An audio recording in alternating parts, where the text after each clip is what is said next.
በዚህ 50 ቀን ውስጥ ዓርብ አንል ረቡዕ አንል እንበላለን አይደል?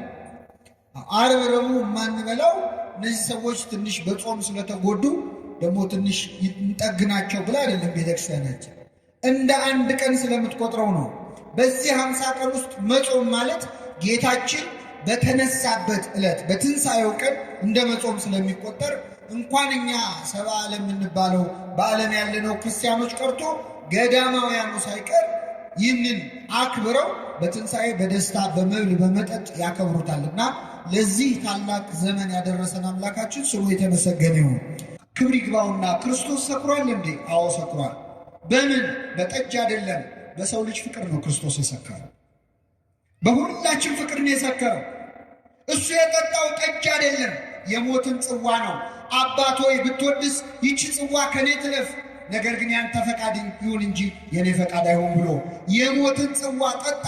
ኖ ሲጠጣ እርቃኑ እንደተሰቀለ እንደጣለ ክርስቶስ በመስቀል ላይ እርቃኑን ምን አለ? ተሰቀለ። በኖህ ላይ ካም መጥቶ እንደዘበተበት አይሁድ መጥተው በክርስቶስ ላይ ዘበቱበት። ሴምና ያፌት ግን የአባታቸውን እርቃን ሸፈኑ። ፀሐይ፣ ጨረቃ፣ ከዋክብትም የክርስቶስን እርቃኑን ምን አሉለት? ምዕመናን ሸፈኑለት። ስሙ የተመሰገነ ይሁን። አምላካችን በትንሣኤው ትልቅ የንስሐ ተስፋንም ሰጥቶናል። መቼስ ትንሣኤ የሚከበረው ምዕመናን ሁላችን ካለንበት የኃጢአት ሞት እንድንነሳ ነው። ትንሣኤውን ትንሣኤው ያድርግልን። አሁን ችግሩ ምንድን ነው? ስንጾም ከርመናል፣ ስንጸልይ ስንሰግድ ከርመናል። ልክ አሁን ጌታ ሲነሳ ደግሞ መሞት የምንጀምር ሰዎች አሉ። መጠጡ፣ ምግቡ፣ ምኑ ሲጀመር ጸሎቱም ይቀራል፣ ወደ ቤተክርስቲያን መርገጥም ይቀራል። የብዙዎቻችን ሕይወት የሚበላሸው ጌታ ተነሳ ብለን መሞት ስለምንጀምር። ትንሣኤ የንስሐ በዓል ነው ምናል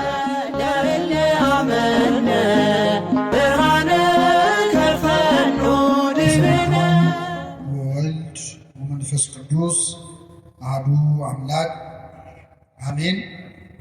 የተከበሩ አባታችን የዚህ ታላቅ ገዳም አበምኔት፣ ክቡራን አበው መነኮሳት፣ ምዕመናት፣ አባቶች፣ እናቶች፣ ወንድሞች፣ እህቶች እንዲሁም ሕፃናት በልዑል እግዚአብሔር ሰላምታ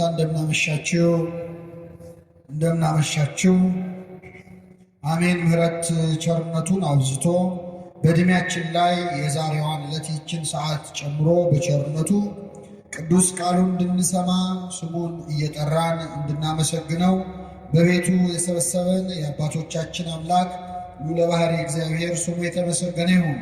ክርስቶስ ተንሥአ እሙታን አሰሮ ለሰይጣን ሰላም ኮነ። እንኳን ለብርሃነ ትንሣኤው አደረሳችሁ አደረሰን።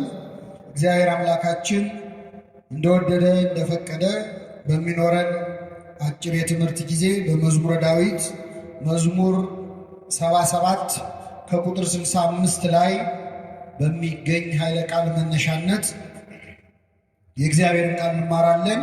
የትምህርታችን ርዕስ የሚሆነው እግዚአብሔር ከእንቅልፍ እንደሚነቃ ተነሳ፣ የወይን ስካር እንደተወው እንደ ኃያል ሰው በማለት ነቢየ እግዚአብሔር ዳዊት የተናገረውና ቅድስት ቤተክርስቲያናችን በዘመነ ትንሣኤ አብልጣ የምትሰብከው የምትዘምረው የምታዜመው የመዝሙረ ዳዊት ምስባክ የመዝሙረ ዳዊት ቃል ነው። ስለዚህ በዚህ ቃል መነሻነት እግዚአብሔር ከእንቅልፍ እንደሚነቃ ተነሳ በሚል ርዕስ የእግዚአብሔር ቃል እንማራለን። እግዚአብሔር አምላካችን በቸርነቱ እንዲያስተምረን እንዲመክረን ቅዱስ ፈቃዱ ይሁንልን። እንግዲህ ምዕመናን እንደምታውቁት ቤተክርስቲያናችን በዓመት ውስጥ በጌታችን በመድኃኒታችን በኢየሱስ ክርስቶስ ስም 18 በዓላትን ታከብራለች። 9 አበይት በዓላት፣ 9 ደግሞ ንዑሳት በዓላትን በዓመት ውስጥ ቤተክርስቲያናችን ታከብራለች። ከምታከብራቸው አበይት በዓላት ታላላቅ በዓላት መካከል የትንሣኤን ያህል የምታከብረው በዓል ግን የለም።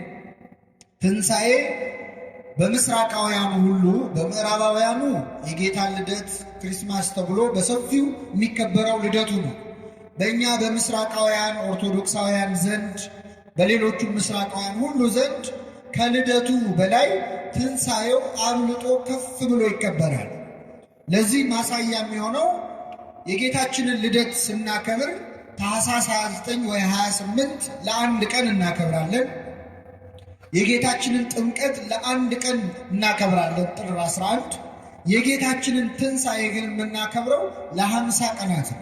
ለስንት ቀን? ያለማቋረጥ ለ50 ቀናት ቤተክርስቲያናችን ታከብራለች።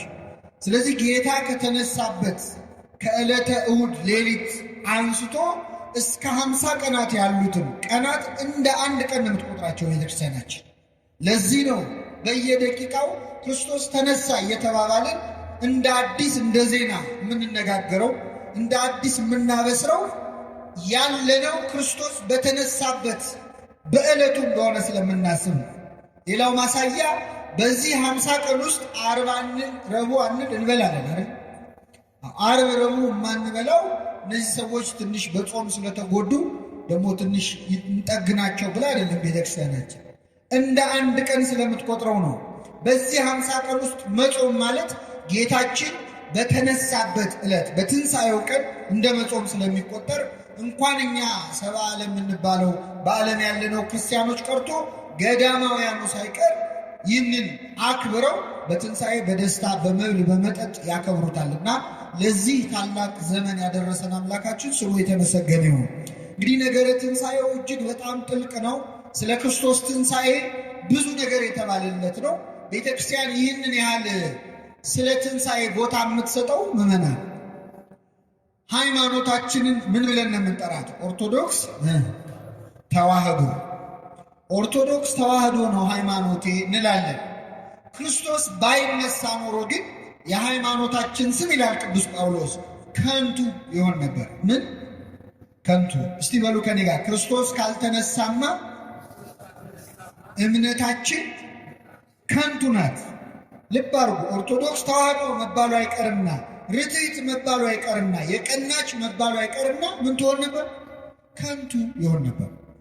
ልብ አድርጉ። ክርስቶስ ሞቶ ቀርቶ ቢሆን ኖሮስ ባይነሳ ኖሮስ ክርስትና እስካሁን ድረስ አይዘልቅም ነበር።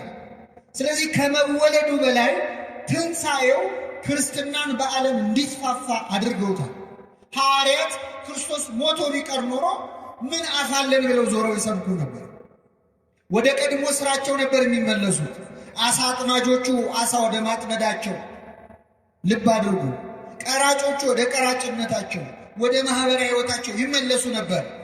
በትምክህት በደስታ በኩራት ልበ ሙሉ ሆነው ዞረው እንዲሰብኩ ያደረገው የክርስቶስ ምንድን ነው? ትንሣኤው ነው። የሚመጣ የአምላካችን መቃብሩ ይሄ ነው፣ አምላካችን አጽሙ እዚህ ነው ብለን ብናስተምር የእኛንም ትንሣኤ ለማመን እንቸገር ነበር። እኛም ሞተን እንነሳለን ብሎ ለማመን ያስቸግራል። እሱ ሞቶ ቢቀር ኖሮ በትንሣኤው ትንሣኤያችንን ያረጋገጠልን አምላክ ስሙ የተመሰገነ ይሁን። እንግዲህ ምዕመናን ነቢየ እግዚአብሔር ዳዊት ስለ ክርስቶስ ትንሣኤ አስቀድሞ በትንቢት መነጽር ተመልክቶ ከተናገራቸው ብዙ ቃላት አንዱ እግዚአብሔር ከእንቅልፍ እንደሚነቃ ምን አለ? ተነሳ። በሉ ለመጨረሻ ጊዜ እግዚአብሔር ከእንቅልፍ እንደሚነቃ ምን አለ? ከምን እንደሚነቃ ልብ አድርጉ። እግዚአብሔር የሞተውን ሞት እንቅልፍ ብሎታል ነቢየ እግዚአብሔር ዳዊት።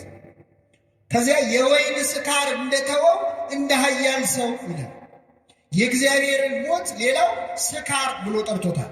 የወይን ስካር ብሎ መጽሐፍ ቅዱስ ሞትን በብዙ ቦታ እንቅልፍ ብሎ ጠርቶታል። ለምሳሌ ቀዳሜ ሰማዕት ሊቀ ዲያቆናት ቅዱስ እስጢፋኖስ በድንጋይ ከተወገረ በኋላ ሞተ ለማለት የሐዋርያት ሥራ ላይ ቅዱስ ሉቃስ ከአባቶቹ ጋር አንቀላፋ ይላል። ምን አደረገ? ሞትን ምን አለው? እንቅልፍ አለ። በሌላም ስፍራ አንቀላፍተው ስላሉት ሰዎች ይላል፣ ስለ ሞቱት ሰዎች ለማለት። ሞት ምን ተብሎ ይጠራል ማለት ነው ምዕመናን? እንቅልፍ። እግዚአብሔር ለምን ይመስላችኋል ሞትን እንቅልፍ ብሎ የጠራው? ብዙ ምክንያት አለ። አንደኛ ምዕመናን ሰው አለመተኛት ይችላል? ይችላል? እስቲ አንድ ሰው እንደው ታግዬ ብሎ ስንት ቀን አለመተኛት ይችላል? አንድ ሁለት ቀን እንደው ትንሽ ይወዛወዛ መጨረሻ ላይ ድፍት ብሎ ይተኛል። አለመተኛት እንችላለን? አንችልም። ከእንቅልፍ ማምለጥ የሚችል የለም። ከሞትስ ማምለጥ የሚችል የለም። ሞትም አይቀርልንም። ሞትም በእንቅልፍ መሰለው እግዚአብሔር። ልብ አለው። ከዚያስ የተኛ ሰው ደግሞ ከሞት ምን ይላል? ይነሳል። የሞቱ ሰዎችም ከሞት ምን ይላሉ? የተኛው ከእንቅልፍ እንደሚነሳ የሞቱ ከሞት ይነሳሉ። የሙታንን መነሳት ምን እናደርጋለን? ተመልከቱ። እግዚአብሔር ሞትን እንደ እንቅልፍ ይዩት ብሎ አሳስቦናል። እዚህ ላይ በጣም ሌላ አንድ ትምህርት አለ ምዕመናን። እኛ ለምሳሌ ወንድማችን እህታችን ሲሞቱ ምርር ብለን እናለቅሳለን። ወይኔ ወንድሜ፣ ወይኔ እህቴ ሞተች ብለን ደረታችንን እንደቃለን። ከኔ ጋር ናችሁ ምዕመናን? ሲተኙስ ወንድማችን እህታችን ሲተኙ ወይኔ ወንድሜ፣ ወይኔ ወንድሜ ትላላችሁ? ለምን? ቢተኙ ምን ይላሉ? የሞተስ ጉድ ነው። የሙታንን መነሳት ምን እናደርጋለን? አሁን ረሳችሁት? እዚሁ የተኛ ምን ይላል? የሞተስ የሞተ ይነሳል። የሙታንን መነሳት ምን እናደርጋለን? ባህላችን እኮ ይህንን ያሳያል። ወገኖቻችንን፣ ወንድሞቻችንን፣ እህቶቻችንን ቀብረን ስንመለስ እጃችንን እንታጠባለን። ከዚያ የምንዘግነው ምግብ አለ። ምንድን ነው? ንፍሮ ከምንድን ነው የሚሰራው? ከስንዴ። የስንዴ ንፍሮ በእጃችን እንይዛለን። አባቶቻችን እኮ ዝም ብለው አይደለም ይህን ስርዓት የሰሩት። ካልጠፋ እህል ስንዴ ነው የተመረጠው። ክርስቶስ ምን ብሏል?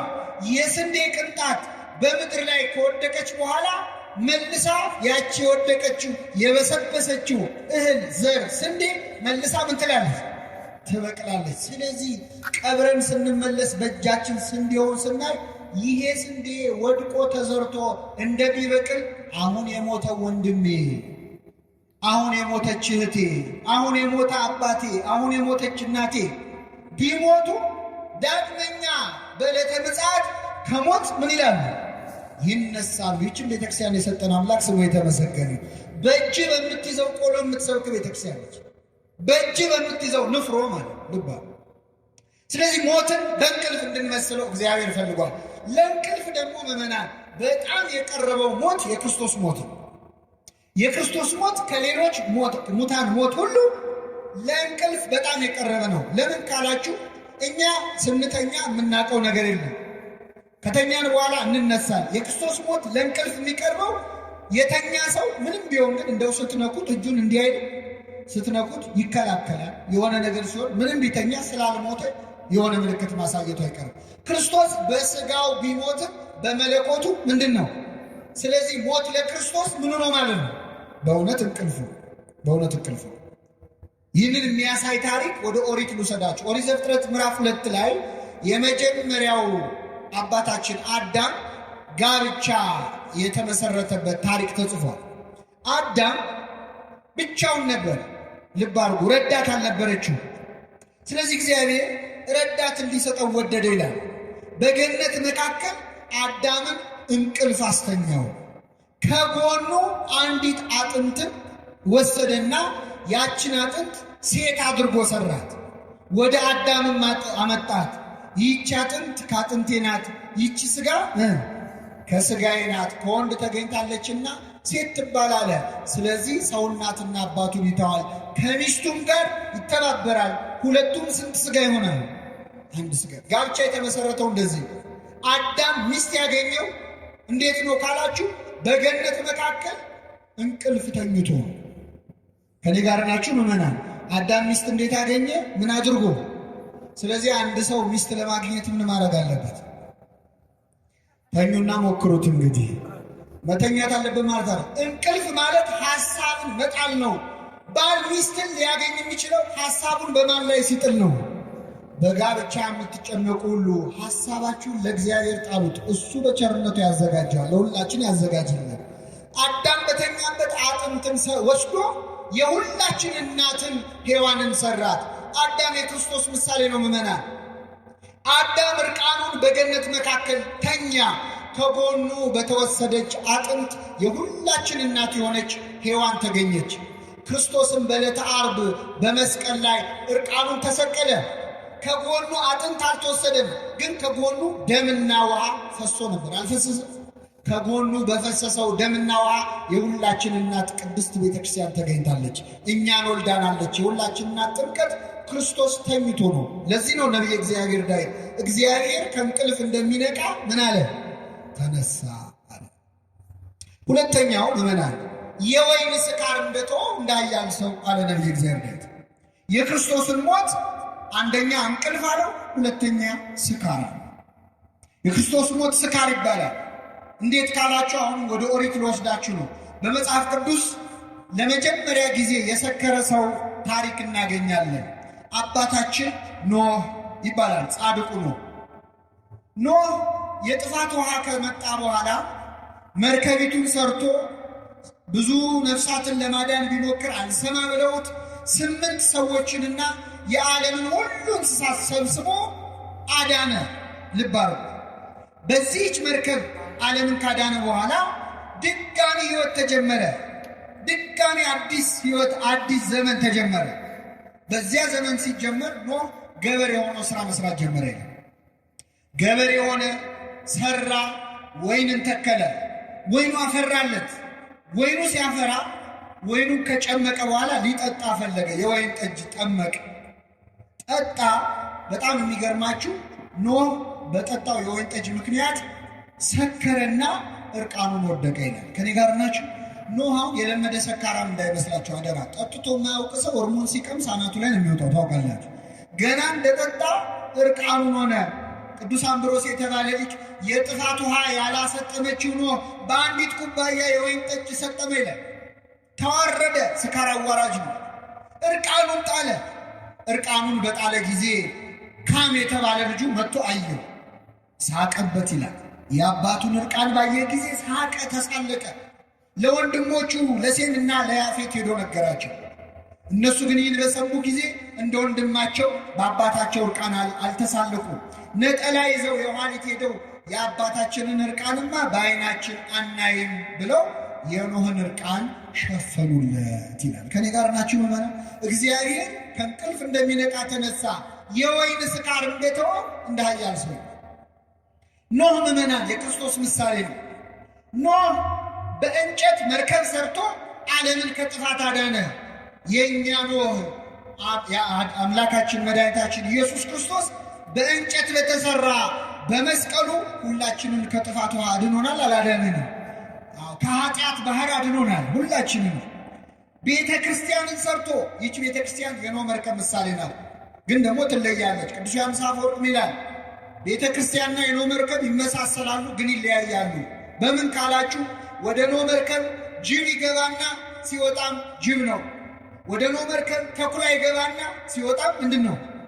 ወደ ቤተ ክርስቲያን ግን ጅብ ሆኖ ገብቶ ጾመኛ ሆኖ የወጣ ሰው አለ? የለም። ሆዳም ሆኖ ገብቶ ጾመኛ የሚሆን አለ። ተኩላ፣ ሌባ፣ ምንታፊ ሆኖ ገብቶ ትሁት የሆነ ሰው አለ። ወደ ቤተ ክርስቲያን ገብቶ ለመለወጥ ሁላችንን ይርዳል። ገብተን ቤተ ክርስቲያን የገቡባትን የምትለውጥ መርከብ ነች። ወደ ቤተ ክርስቲያን ውሃ ሲገባ ምን ይሆናል አላችሁ? ውሃ ሲገባ ምን ይሆናል? አፈሩ ሲገባ ምን ይሆናል? እግዚአብሔር ያሳያችሁ። ዘይቱ ሲገባ ቅባ ቅዱስ ይሆናል። ህብስቱና ወይኑ ሲገባ ስጋ አምላክ ደም አምላክ ይሆናል። እኛ ስንገባ ብቻ ነው አልለወጥ ያለው፣ እግዚአብሔር በቸርነቱ ይለውጣል። ስለዚህ ምዕመናን ኖህ እርቃኑን ወደቀ፣ ሰከረ ይላል። ኖህ የክርስቶስ ምሳሌ ነው። ኖህ ሰክሮ ሳለ ሰካራሙን ኖህ እንዴት በክርስቶስ እንመስለዋለን ካላችሁ፣ ክርስቶስም ስለሰከረ ነው። ምዕመናን ክብር ይግባውና ክርስቶስ ሰክሯል እንዴ? አዎ ሰክሯል። በምን? በጠጅ አይደለም፣ በሰው ልጅ ፍቅር ነው ክርስቶስ የሰከረው። በሁላችን ፍቅር ነው የሰከረው። እሱ የጠጣው ጠጅ አይደለም፣ የሞትን ጽዋ ነው። አባት ሆይ ብትወድስ ይቺ ጽዋ ከኔ ትለፍ፣ ነገር ግን ያንተ ፈቃድ ይሁን እንጂ የኔ ፈቃድ አይሁን ብሎ የሞትን ጽዋ ጠጣ። ኖህ ሲጠጣ እርቃኑ እንደተሰቀለ እንደጣለ ክርስቶስ በመስቀል ላይ እርቃኑን ምን አለ? ተሰቀለ። በኖህ ላይ ካም መጥቶ እንደዘበተበት አይሁድ መጥተው በክርስቶስ ላይ ዘበቱበት። ሴምና ያፌት ግን የአባታቸውን እርቃን ሸፈኑ። ፀሐይ፣ ጨረቃ፣ ከዋክብትም የክርስቶስን እርቃኑን ምን አሉለት? ምዕመናን ሸፈኑለት። ስሙ የተመሰገነ ይሁን። ስለዚህ እግዚአብሔር ከእንቅልፍ እንደሚነቃ ምን አለ? ተነሳ። የወይን ስካር እንደተወ እንደ ኃያል ሰው ይላል። እንግዲህ ምዕመናን ይህን ካልን ሌሎች መምህራንም ስላሉ አንድ ሁለት ቁም ነገሮች ላንሳና አጠቃልላለሁ። የክርስቶስ ትንሣኤ እጅግ ታላቅ ትንሣኤ ነው። ቅድም ሰላምታ ስንለዋወጥ እኔ ክርስቶስ ተንሥአ እሙታን ስል ምን አላችሁ? በአቢይ ኃይል ወስልጣን፣ በታላቅ ኃይልና ስልጣን። ለምን ይህንን አለን? ከክርስቶስ በፊት እኮ ብዙ ሰዎች ተነስተዋል። ነቢያቱ ሙት አስነስተዋል። እነ ኤልያስ አስነስተዋል። ኤልሳ አስነስቷል። ኤልሳ እንደውም የሚገርመው በሕይወቱ ሳለ አስነስቷል። ከሞተም በኋላ አስነስቷል። በጣም የሚገርመኝ እንደውም እኔ ከሞተ በኋላ ያስነሳው እንዴት ተነሳ መሰላችሁ? አንድ ሰው የሞተና አስከሬኑን ተሸክመው ሊቀብሩ ቀባሪዎች ሲሄዱ ይላል። ቀብር ቦታ ሲደርሱ ድንገት አደጋ ጣዮች መጡ። ሲመጡ የሞተውን እንቀብራለን ብለን እኛ ልንሞት ነው እንዴ ብለው ያንን አስከሬን ወረወሩትና እግሬ አውጪኝ ብለው ሸሹ። ሲሸሹ ያን አስከሬን የወረወሩት ጻድቁ ኤልሳ የተቀበረበት መቃብሩ ላይ ነበር፣ አጽሙ ላይ ነበር። አቤት! ቅዱሳን እንኳን ቤተ ክርስቲያናቸው ላይ ቀርቶ ቀብራቸው ላይ መርገጥ ትልቅ ክብር ነው። በረከታቸውን ያሳድርብን። ልክ ያ ሙት የኤልሳን አጽም ሲነካ ይላል ወዲያውኑ አፈፍ ብሎ ተነሳ ይላል። ክብር ለእግዚአብሔር ይሁን። አይገርማችሁ? አጽሙን ነክቶ የጠፋ ሻማ እኮ ሌላውን አበራም። እሱ ሙቱ የኤልሳ አጽም ያንን ሙት አስነሳው፣ ወዲያው ተነሳ። ሳስበውን የሚመስለኝ ይህም ሰውዬ ወዲያው የሚሮጥ አይመስላችሁ? አሁን ያገኛትን ነፍስ ለማዳን እግሬ አውጪኝ ብሎ የሚሮጥ ይመስለኛል። ለማንኛውም እግዚአብሔር በቅዱሳኑ ላይ ድንቅ ነገር ያደርጋል አያደርግም? ተነስተዋል ብዙ ሰዎች። ክርስቶስን በዚህች ምድር ሳለ 3 ጊዜ ሙት አስነስቷል። ስንት ጊዜ? በሕይወት በመዋዕለ ሥጋዌው እየዞረ ሲያስተምር 3 ያስነስቷል። የት ካላችሁ፣ አንደኛ ወለተ ኢያኢሮስ የምትባል የኢያኢሮስን ልጅ ቤት ገብቶ የተኛችበት ድረስ ገብቶ ክርስቶስ ከሞት አስነስቷል። እቤቷ ድረስ ገብቶ አንድ በሉ። ሁለተኛ አንድ ደግሞ ወጣት ልጅ ገና በ10ዎቹ ዕድሜ ላይ ያለ ልጅ እናቱ መከራ አይታ አሳድጋ ይጦረኛል ብላ ተስፋ አድርጋ አይናኙን ስታየው ድንገት ሞቶባት ሊቀብሩ ይዘው እየሄዱ መንገድ ላይ እናት እያለቀሰች እየጮች ከኋላ ትከተላለች፣ ደረቷን ትደቃለች። መንገድ ላይ አስቆሞ ክርስቶስ ከነቀባሪዎቹ ቆዩ ብሎ የእናቲቱን እንባ አበሰ። ያንን ልጅ ወዲያውኑ አስነሳው ይላል። ክብር ምስጋና ይድረሰው አምላካችን። 3ኛው ደግሞ የባሰ ነው ምዕመናን። ከተቀበረ 4 ቀን የሆነውን ሰው ስንት ቀን? 4 ቀን። የገዛ እህቱ እንኳን ኧረ ጌታ ሆይ ይሸትሃል እያለች፣ ይቅርብ ይሸትሃል እያለች፣ ተይ እያለ እየገሰጸ አልዓዛር ውጣ ብሎ ክርስቶስ ሲጮህ፣ አቤት! ሰው ከሞተ በኋላ እኮ በስሙ አይጠራም። ይጠራል? ሬሳው ወጣ ነው የሚባለው አይደል? አስከሬን ወጣ ይባላል። ክርስቶስ ግን ማን አለው? አልዓዛር ውጣ አለው። ሰው ግማሹ ይስቃል፣ ግማሹ ይገረማል። የሞተ ሰው ይጠራል ወይ ብሎ። የክርስቶስ ድምፁ ግን ኃይል አለውና አልዓዛር ከመቃብር አፈፍ ብሎ ተነስቶ ከነ መግነዙ ሕዝቡ ፊት ወጣና ቆመ። ክብር ምስጋና ይድረሰው አምላክ። ስንት ሙት አስነሳ ምዕመናን? አንደኛውን ቤት ውስጥ፣ አንደኛውን መንገድ ላይ፣ አንደኛውን ደግሞ ስለኛ እኮ ነው እየነገረን ያለው ክርስቶስ ምዕመናን። ሞት ማለት ኃጢአት ነው። ሞት ማለት በደል ነው። ሞት ማለት ክፋት ነው። ከኛ መሃል 3 አይነት አሟሟት የሞተ ሰው አለ። አሁን እዚህ የተሰበሰብነው ብንከፈል ከ3ቱ ሞቶች አንዱን ሞት ሞተናል።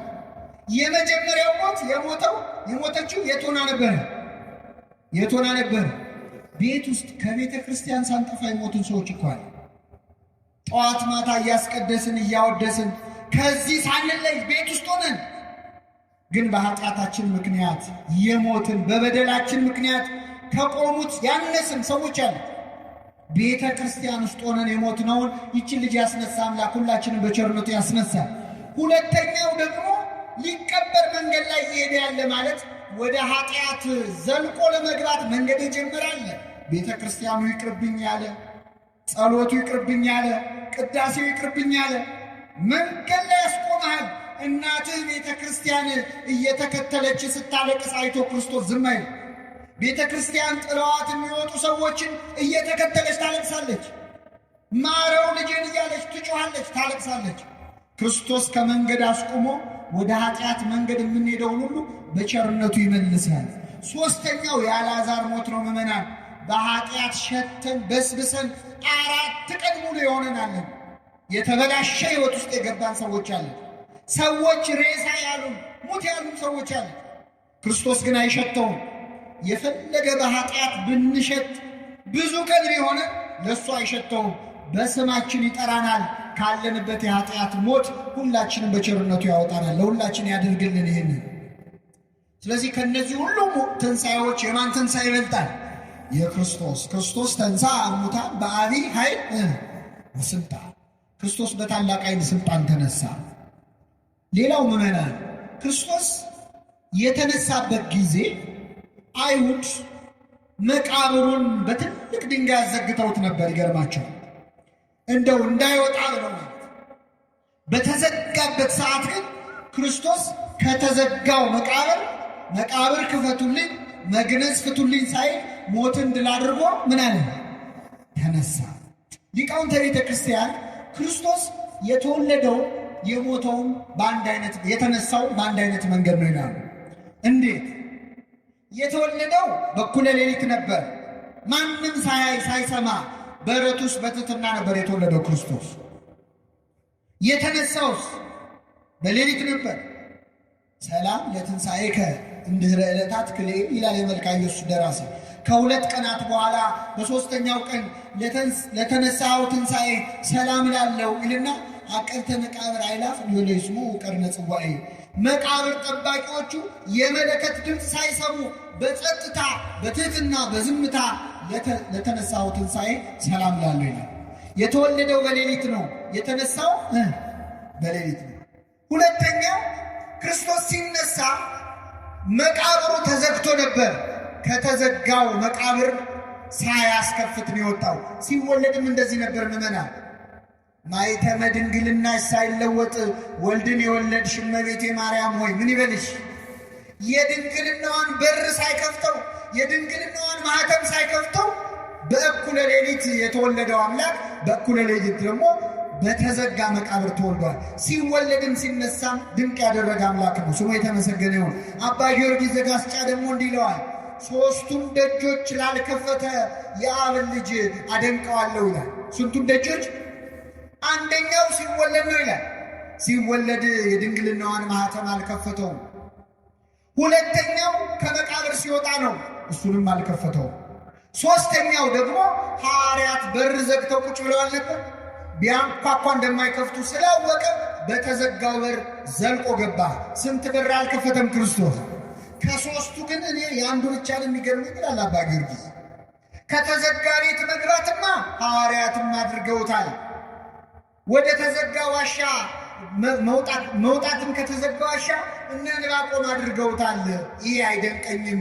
በድንግልና ጸንሳ በድንግልና ወለደች የሚል ግን እስካሁን መጽሐፍ ቅዱስ ላይ እየፈለግኩ ነው፣ እንዳንቺ ያለ አላገኘሁም ይላታል ድንግልን። ክብር ምስጋና ይድረሳት እመቤታችን። ስለዚህ ክርስቶስ ልደቱም ትንሣኤውን በታተመ መቃብር ነበር። የሚገርማችሁ መቼስ ቤተ ክርስቲያን እንከን የሚወቅሳት የሚሰድባት አታጣቅም እና በ383 ዓመተ ምህረት አንድ ሄልቪዲየስ የሚባል መናፍቅ ተነስቶ ምን አለ መሰላችሁ? እንደው አምላክ ተወለደ የሚለውን አምናለሁ አለ፣ ግን በድንግልና ተወለደ የሚለውን መቀበል አልችልም። እንዴት ብለው ጠየቁ ሊቃውንት። እንዴት ከማኅፀኗ ሲወጣ የድንግልናውን በር ሳይከፍት ቤት በኩል ሊወጣ ይችላል? ይህማ በፍጹም አይሆንም ብሎ ተነሳ። ክፉ ጎረቤት ዕቃ ያስገዛል ይባላል። ታውቃላችሁ፣ እግዚአብሔር መናፍቅ ሲያስነሳ ደግሞ የሚመልሱ ሊቃውንት ያስነሳል። አንዱ ሊቅ ተነሳና ምን አለው? እውነት አታምንም አለ። አዎ። ከተዘጋ ማኅፀን እንዴት እንደሚወጣ አታምንም አለ። አዎ። እንግዲያውስ ይህን ጥያቄ መልስልኝ። ከተዘጋው መቃብር እንዴት እንደወጣ ወደ ተዘጋው ደጅ እንዴት እንደገባ ንገረኝና ከድንግል ማኅፀንም እንዴት እንደወጣ ምን እልሃለሁ? ሁሉ የማን ሥራ ነው? ክብር ምስጋና ይድረሰው አምላካችን። ስለዚህ ምዕመናን ትንሣኤው ትልቅ ተስፋ ያገኘንበት ትልቅ ደስታ ያገኘንበት ነው። አንድ ነገር ልጨምርና አበቃለሁ።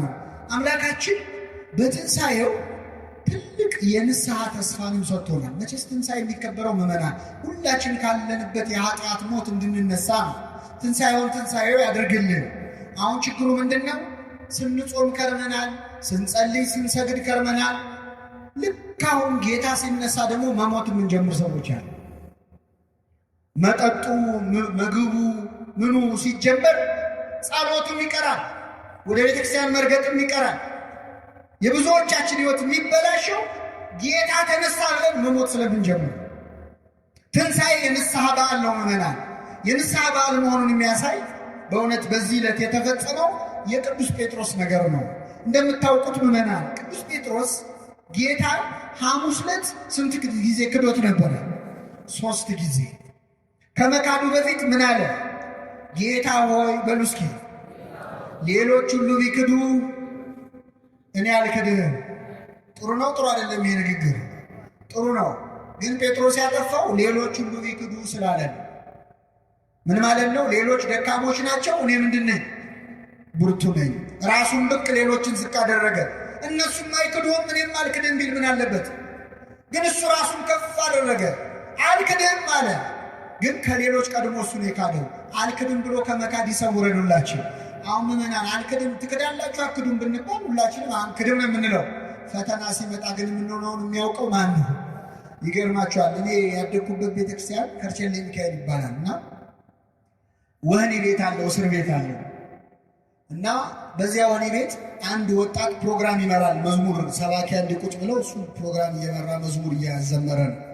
ከክርስቶስ ፍቅር የሚል መዝሙር የለም የሚለየኝ ማነው እያለ ቦታው ወህኒ ቤት ነው ብያቸዋለሁ አይደል? ድንገት እስረኛ አመለጠና ስፍራው ተኩስ በተኩስ ሆነ። እግዚአብሔር ያሳያችሁ። ፕሮግራም መሪ የለ፣ ዘማሪ የለ፣ ካህን የለ፣ አንድ ሰው ከዛ አካባቢ የለም። መዝሙሩ ምን ነበር? ከክርስቶስ ፍቅር ከአቅማችን በላይ ከመፈተን ይሰውረን። አልክድህም አለ ጴጥሮስ። አልክድህም። ተው ዶሮ ሳይጮህ ስንቴ ትክደኛለህ? ዛሬ በፍጹም ምን ሲደረጋል? አሁን ይገርማቸዋል። ጌታችን ሲያዝ ቅዱስ ጴጥሮስ መጨከን አቃተውና 58 ዓመቱ ነው፣ ጉልበት የለው። ጌታን ለማስጣል ውጊያ ጀመረ። የሊቀ ካህናቱን ባሪያ ጆሮውን ቆረጠኝ። ክርስቶስ የዛን ጆሮ ፈውሶ ደቀ መዛሙርቱን ነፃ ወጣቸው። እንደው ተማሪዎች ያላለን እነዚህን ተዋቸው ብሎ እንደማያውቃቸው አድርጎ ነፃ ወጣቸው ሐዋርያቱ። ጌታ ከተያዘ በኋላ ጴጥሮስ እሳት ሊሞቅ ቁጭ አለ። እሳት ሊሞቅ ቁጭ ሲል ጥያቄ በዛበት። ሲበዛበት አላውቀውም ብሎ አንዴ ብቻ አይደለም ስንቴ? 3 ካለ። 3ኛው ላይማ እየማለ እየተገዘተ እንዲያደርግብኝ እንዲጨምርብኝ የምትሉትን ሰውየው አላውቀውም አለ። ይህን ሲል የንስሐ አባቱ ክርስቶስ የትዝብት ቀኖና ሰጠው። በዓይኑ አየው። ክርስቶስ ቀና ብሎ አየው። እውነት አታውቀኝም? እኔ እግርህን አላጠምኩህም? በባህር ላይ አላራመድኩህም? አየው ክርስቶስ። ጴጥሮስ መቋቋም አቅቶት ምርን ብሎ አለቀሰ ይላል። የጴጥሮስንም ባለሁላችን ያድለን። አለቀሰ፣ ተከፋ። ጴጥሮስ ከሁሉ ይልቅ ወደዋለሁ፣ ከሁሉ ቀድሜ ክደዋለሁ እያለ ደረቱን እየደቃ አለቀሰ። አሁን ዛሬ ምዕመናን ጌታ ሲነሳ የመጀመሪያ ትንሣኤውን ያዩት ቅዱሳት አንስት ነበሩ። ሴቶች ትንሣኤውን ሊያዩ ወደ መቃብሩ የጌታ መቃብር ሲሄዱ መላእክት እንዲያሏቸው ሂዱና ለደቀ መዛሙርቱ ለጴጥሮስም ጌታ ተነስቷል ብላችሁ ንገሯቸው። አስተውሉ ምዕመናን። ሂዱና ለደቀ መዛሙርቱ ለማንም? ለጴጥሮስም ሂዱና ለደቀ መዛሙርቱ ንገሩ ቢሏቸው እኮ ይበቃል። ግን የማንን ስም ጠሩ? መላእክቱ። እግዚአብሔር ጴጥሮስን ጥሩልኝ አለ። የትንሣኤው ቀን ለምን መሰላችሁ የጠራው? ዝም ብላችሁ ደቀ መዛሙርቴን ጥሩ ቢል አይ ጴጥሮስማ እኮ ሐሙስ ከአንዴም 3 ክዶታል፣ እሱንማ መጥራት የለብንም ብለው ያባረሩት ነበር። እኛ እኮ ሰው ከመዝገብ ለመሰረዝ እንቸኩላለን አይደል? 3 ክዶ እንዲህ የ3 ወር አልከፈለችም እኮ ይላል አይደል? እድር ላይ ሲያባር እንዳያባሩት ጴጥሮስን ጥሩልኝ አለ። በድለኸው እንኳን በትንሣኤው የሚጠራ አምላክ ነው። ሁላችንም በቸርነቱ ይጥራል። ጥሩልኝ ጴጥሮስን አለ ክርስቶስ። አሁን እኛ ብንሆን ምዕመናን በስቃያችን ቀን የካደንን አላውቅም ያለንን ሰው በደስታችን ቀን እንጠራዋለን። አቤት ለነገሩ እንጠራዋለን። ቅጥል ይበል ብለን አለ እንደው ይውጣለት አንጀቱ ይረር ብለን። አስቸጋሪ ነው እኮ እኛ ለምሳሌ ማንመች ልብ አድርጉ። ጴጥሮስን ጠራው። ከጠራው በኋላ ምዕመናን በገሊላ ባህር ላይ ጴጥሮስን አገኘው ክርስቶስ። አሳ ሲያጠምድ አገኘው። ቀድሞ የጠራው አሳ ሲያጠምድ ነበር። ከአሳ ማጥመድ ሰው አጥማጅ ያደርጋለሁ ብሎት ነበር። መልሶ አሳ ሲያጠምድ አገኘው እዛው ባህር ላይ። ክርስቶስ ቀረበውና ጴጥሮስን አንተ 3 ትክደኛለህ አልክድህም ስትል አልነበር? አታፍርም አላለው። የቁጣ ቃል አልተናገረውም ክርስቶስ። የዮና ልጅ ስምዖን ሆይ ትወደኛለህ አለው። ምዕመናን ጴጥሮስ እወድሃለሁ ማለት ፈራ። ይገርማቸዋል። ሐሙስ ዕለት አልክድህም ሲል ነበር አይደል? እወድሃለሁ ማለት ፈራ። አልክድህም ብዬ ክጄዋለሁ፣ እወድሃለሁ ብዬ ባልወደውስ ብሎ ፈራና ጌታ ሆይ እንደምወድህ አንተ ታውቃለህ አለው። ሾመው፣ ሸለመው። ጴጥሮስን የተቀበለ አምላክ ሁላችንን ይቀበለ። የሰማነውን በልቡናችን ያሳድርብን።